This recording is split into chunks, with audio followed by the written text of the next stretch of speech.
This is the last of the old school Porsches. This is the ultimate air-cooled 911s for a lot of people around the world. This is the Porsche 964, and this is the Porsche that a lot of people still don't understand. Why is it so popular? Why have the prices escalated? And will you get burned if you buy one? Let's find out. Now this is one of my favorite Porsches of all time. Just enough of old air-cooled feel with enough modern conveniences to be able to drive it every single day so that it doesn't collect dust in the garage, and maybe it's perfect for you too. But first, don't forget to like and subscribe. It really does help push this video out to more people around the world so that more people can know about how good the Porsche 964 is. Growing up, the Porsche 964 to me was one of the coolest Porsches that I ever saw on the road, and it's incredible how much Porsches have changed since the 964. Before, seeing a Porsche on the road, even here in Miami, was an event. People will stop you at gas stations to ask you about the car. You will get a lot of looks as you're driving by. Now that was back in the day when these cars were new. Now it's amplified even more. Let's just say if you like driving incognito, stay away from the Porsche 964. This car draws a crowd wherever it goes, and it's not just about looks. This is a bank vault on wheels, and more than bank vault, because there's a lot of cars that feel solid but they're big. The Porsche 964, being one of the last old school Porsches, has a level of concentrated mass that adds to its specialness. Nothing feels like an old school classic 911, but the Porsche 964 is not old school. You see, that car was significantly changed from the earlier year 911, but it's more than just the extra comfort that this car has versus the earlier one. Now if you're like me, you love Porsche 964s, but are they worth all this hype? How popular is the Porsche 964 exactly? I can give you an example. If a Porsche 964 is for sale here in Miami, it's not going to be a local sale. Chances are that car is leaving Miami and it's going to Dubai, somewhere in California, or some exotic location all around the world. So sales of Porsche 964s are usually not local sales. The buyers for Porsche 964s typically don't shop around their area, and so this is driving up the prices in ways that could not have been predicted 20 years ago. The good thing about the Porsche 964 is that if you're looking at these prices and thinking to yourself, well, I had a poster of this car as a kid, I'm scared if I buy it, it's not going to be as good as what I think it's going to be. If you've never driven a Porsche 964, let me tell you, that's not a concern with these cars. Most people are incredibly surprised of the disconnect about how they think the car is versus how it actually is. You see, if you've only seen this car on a poster, on pictures, and never actually driven it, you're gonna be really surprised. It feels and drives a lot better than what you would imagine. And of course, if you do, you've got the air-cooled 911 bug, and you know it's gonna be expensive. But how expensive? Well, there are some things that you can't get away from. The purchase price. Luckily, with the way the market is on these cars, and it's not just a local market, it's a worldwide market, the chances of losing your shirt on a Porsche 964, it's very rare. So you can buy it, enjoy it for a couple years, and then sell it for the same or more. What you don't want to do is buy a car that you think it's perfect, but turns out that it needs a lot of work, a lot of expensive work, because nothing is cheap in this car. So let's dig into what to look for when you're looking to purchase a Porsche 964, or if you actually have one parked in your driveway. There's no way around it. You need to know what you need to know about this car. So let's dive in. Now, when you're looking at the Porsche 964 market, you're actually stepping into an alternate reality. You see, no car that I've seen is stripped apart faster and over restored than a Porsche 964. So the owners are very meticulous about restorations and originality, not counting, of course, the updates and the backdate and all of these subcategories. So if the body happens to need restoration, believe me, you can definitely find somebody to do an entire nut and bolt restoration on a 964. It's done all the time. However, it's very expensive and time consuming. You can easily spend 2 years getting it right. If that's not you, then pay attention to this. The Porsche 964's body is fully galvanized. However, that does not guarantee that this car is rust free. Since the Porsche 964 begs to go to the track, a lot have been taken to the track many times. And many times, I mean just once a month or twice a month. But you add years to that, and the possibility of any 964 getting in a small fender bender, the odds are increased exponentially. This means that looking for rust or bubbling in the paint is hugely important if you don't want to do an entire restoration. So you should see no rust anywhere on the body except a few areas that I give a pass to, because it affects a lot of them and they haven't been crashed, specifically around the windshield, since the glass is not bonded to the chassis. As the seal shrinks, water seeps in and just chills in the little crevices around the outside. Rust starts forming in these areas very quickly. I know cars that have had this repaired 2 or 3 times already. It's a relatively straightforward fix. However, if you don't address it, the rust most definitely will spread. So So if you're looking to buy a Porsche 964 and you see rust, definitely budget that in. But also remember that if you see rust around these areas, that's usually not a sign of neglect. It just happens with these cars. Now, however, there is one asterisk to add to this. If you're looking to get a 964 RS, that's a beast of a car, right? Well,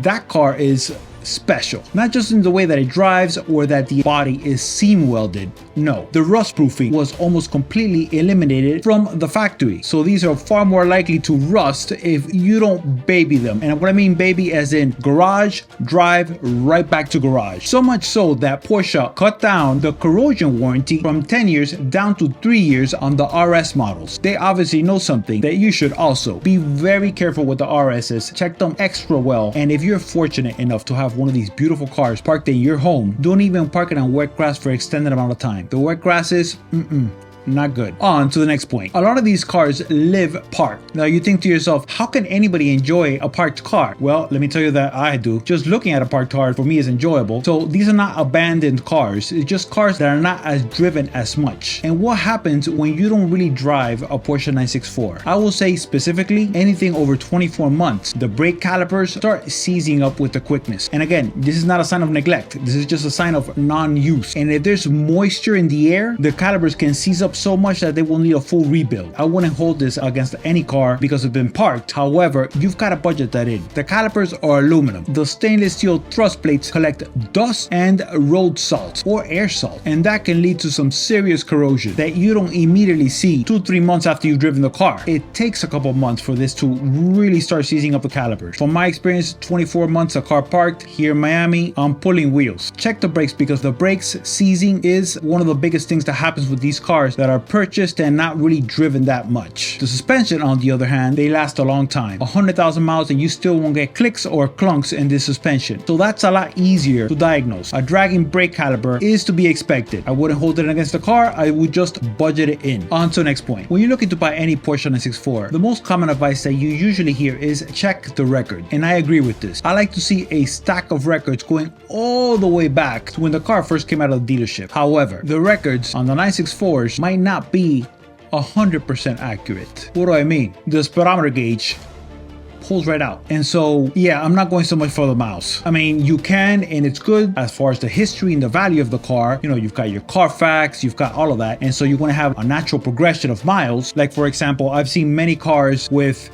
30,000 miles and they have seats like this, and I could just tell by the sag that that car easily has over 150,000 miles. So you actually have to go by the condition of the car. And since when you're looking to buy a Porsche 964, chances are it's not going to be in your local area. It might be 1,000 or 3,000 miles away. It gets really tricky. Ideally, you have a stack of records, you have a phone number of the latest shop that serviced the car. You can call the shop, and if the shop remembers and knows the car, that's as good as gold. Remember that. However, that's not always a possibility. So in cases like this, where you really don't know the car, you really don't know the seller, there's actually services of Porsche enthusiasts that will fly to the car, inspect the car for you for a fee, and give you a report. Tag somebody in the comments below if you know anybody. Now, this might seem extreme, but having a Porsche 964 expert look at the car is worth more than 10 PPIs. Let me explain. Yes, it might be a little bit expensive relative to a regular pre-purchase inspection, but if you just factor in the price of a headlight or respraying a rear bumper or any little thing on this car done right, you've more than covered yourself by sending an expert in there that really knows what they're looking at to look at your potential Porsche 964. Believe me, it's worth it. I've seen people buy perfect Porsche 964s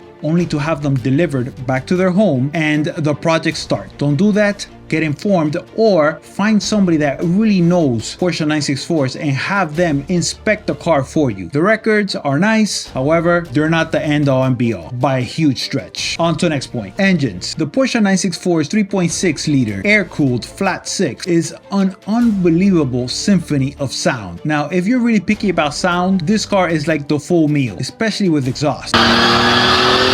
However, it's not perfect. I remember all the way back in the 1990s when I got my first Porsche, me and my brother would go to local shops here in Miami and dig the owner's brains about these cars. My brother's an engineer, so a lot of the things came naturally to him, not to me as much. But there is one thing that was an overwhelming response to the Porsche 964s. They drive great, they're really fun, and they leak oil. As a matter of fact, if it's not leaking oil, chances are it doesn't have oil. And that's just part of it. A lot of the tiny microscopic oil leaks are actually hidden by the undertrays. These undertrays hide a lot of potential leaks. So the only real way to trace oil leaks is to put it on a lift, just like every single air-cooled 911. And on a lift, you can really diagnose if you have a potential oil leak. However, this car is gonna leak oil, and it's okay. It's not a big deal. The engines are really robust, and they take a pounding. Now, leaking oil and consuming oil are two totally different things. But guess what? These 3.6 engines also consume oil. As a matter of fact, Porsche has in their guidelines an allowable amount of oil usage that the air-cooled 3.6 engines are allowed. It being a flat 6 engine, if a car has been parked for a while, when you first turn it on in the morning, you might get a beautiful plume of white smoke that signifies, oh no, it's burning oil. It's not. If you just get it on the startup and it clears out, that's natural. However, if you keep getting that beautiful white smoke, then chances are it needs a bit more looking into. When the Porsche 964 came out, Porsche did not use gaskets between the cylinders and the cylinder head. They instead used metal-to-metal contact. And when these heads are torqued down, you know distortion is going to happen. And if distortion happens, leaks happen. And if the distortion is enough, you're going to lose compression. The reduction of compression is the one thing that I would really watch out for. Even in 1990, Porsche put a larger seating surface and seating ring. To a lot of people, cured the problem. However, it did not go away. A lot of cars have been retrofitted, but the leaks are there. It's just part of the deal. Also, it's important to know that oil leaks can come from anywhere in the engine, and they often do. But in most cases, they're relatively small. The thing is that they just add all up. And if you've got to pull the engine to fix a little oil leak, believe me, you're not looking at a bill of changing a small oil leak, because once the engine is out, you might as well do everything that needs to be done to the 911. And usually the list is long. So a little bit of oil leaking is normal, however, not to the point where the car is actually losing compression. So checking the compression on all cylinders is the first thing to check on a Porsche 964's flat 6 engine. That will tell you the real health of the engine. So if you want to avoid that situation, make sure the car is truly inspected by somebody that knows air-cooled 911. Otherwise, the car is going to be out of the road in the shop getting refreshed for quite a while. The other thing that I would check for is the dual distributors. If they're both firing, you see, because there are 2 spark plugs per cylinder, and it's got 2 distributors linked and thus synchronized by a toothed rubber belt. This belt can break, leading to just 1 plug per cylinder firing. And you know what? You can't always tell. Yes, it can make it feel uneven or have flat spots in the RPM range, but I know somebody that was driving around with a broken belt for over 2 years and did not notice. As far as they're concerned, their car was driving as good as new. That's not good. This obviously can lead to pre-detonation, and that means blown cylinder head seals, or worse. That's also an easy check that's not immediately obvious from any test drive, unless somebody that really knows his cars is driving it. On to the next point, the dual mass flywheel on the manuals. It actually makes it really smooth. Think of it as rubber in the flywheel.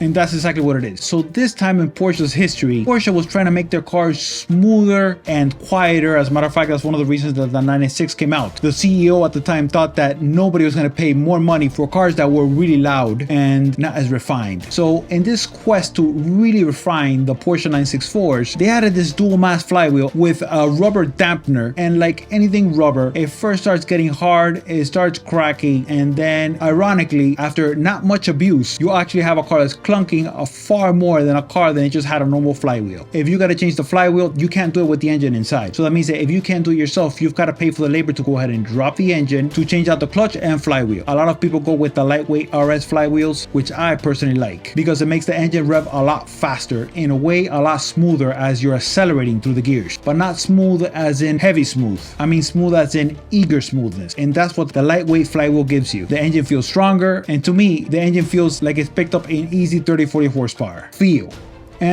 at the end of the day is all that matters, at least to me. On to the next point, the Tiptronic transmission. Now, the Tiptronic transmission is a torque converter transmission, so it's a conventional transmission, and guess what? It's great. It really is. It's not as engaging as the manuals, but if you would read the test drives on this transmission back in the day, everyone was like, wow, this transmission really takes a 964 to the next level. Now, of course, the driving enjoyment is not the same as the manuals. However, just driving an air-cooled 911 is enough for a lot of people. Believe me, it really is. So the automatic transmissions, them being great, they're also very reliable, and they don't sap that much fun from the 964. So no bashing of the automatic, because you know what? One day, every single one of us is gonna get to the point where we really can't be shifting as much, and just the fact that you have the option of getting an automatic to enjoy an air-cooled 911 is incredible. For a lot of people, it's the automatic or nothing. It's good, and nobody should knock it. On to the next point, buying modified cars. Now, I understand that modifying is half the fun for a lot of people. However, when the time comes to sell, when somebody's looking to buy a Porsche 964, they're looking at the poster.